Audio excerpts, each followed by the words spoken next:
Online शिक्षण में कक्षा द्वादश दा के छात्रों के लिए आज हिंदी साहित्य की महान विभूति एवं सार्वभौम कवि अयोध्या सिंह उपाध्याय हरिऔध का जीवन परिचय का उन्हें दिग्दर्शन कराना है। अयोध्या सिंह उपाध्याय हरिऔध का जन्म 1865 ईस्वी में आजमगढ़ जिले के निजामाबाद नामक गांव में हुआ था। इनके पिता का नाम भोला सिंह उपाध्याय और माता का नाम रुक्मिणी देवी था। इन्होंने प्रारंभिक शिक्षण क्वींस कॉलेज में प्राप्त किया और वहां कुछ समय तक ही रहे, परंतु अस्वस्थता के कारण इन्हें वहां से अध्ययन छोड़ना पड़ा और फिर उन्होंने पुनः अपने घर पर ही रह करके फारसी, अंग्रेजी और संस्कृत का अध्ययन किया और इतना श्रेष्ठ स्वाध्याय से उन्होंने ज्ञानोपार्जन कर लिया कि उन्हें एक दायित्व के रूप में अध्यापन कार्य प्राप्त हुआ।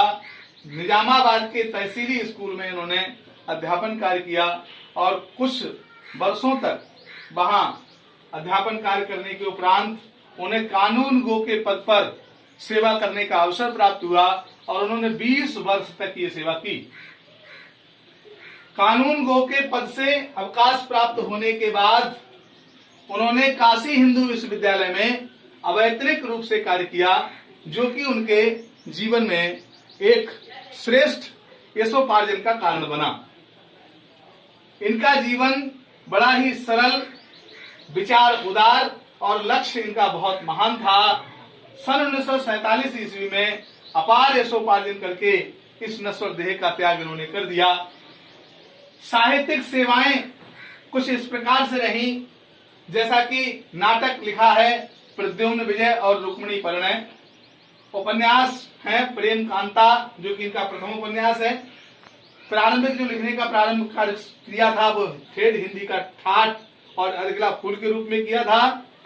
काव्य ग्रंथ है प्रिय प्रवास, रस कलश, चोखे चौपदे, चुपते चौपदे, वैदेही वनवास और पारिजात, ये इनकी काव्य रचनाएं हैं। इन्होंने खड़ी बोली और ब्रजभाषा दोनों में ही लिखा। पहले ये ब्रजभाषा में लिखा करते थे, लेकिन साहित्य की महान विभूति महावीर प्रसाद द्विवेदी के संपर्क में आने पर इन्होंने खड़ी बोली में साहित्य रचना प्रारंभ कर दी, खड़ी बोली में, और इन्होंने प्रिय प्रवास को खड़ी बोली में लिखा। भाषा छंद इन्होंने कवित्त है, सवैया है, छप्पे हैं, दोहा, शार्दूल, विक्रीडित, शिखरणी, मारणी, बसंतरिका और द्रुत विलंबित छंदों में लिखा है। हिंदी के छंदों में हिंदी के कवि लिखते रहे, लेकिन इन्होंने संस्कृत के छंदों में हिंदी काव्य रचना को करके एक अभूतपूर्व उत्साह व्यक्त किया और एक आयाम स्थापित कर दिया। अन्य हिंदी के कवियों के लिए भी प्रेरित किया कि इस प्रकार से संस्कृत के छंदों में भी लिखा जा सकता है। शैली इतिवृत्तात्मक एवं मुहावरेदार है और इनका साहित्य में स्थान, ये कवि सम्राट की उपाधि, साहित्य वाचस्पति की उपाधि और हिंदी साहित्य सम्मेलन के सभापति भी रहे। तो इस प्रकार से ये हिंदी साहित्य की महान विभूति हैं और सार्वभौम कवि हैं। हिंदी साहित्य में इनका स्थान अत्यंत उन्नत है।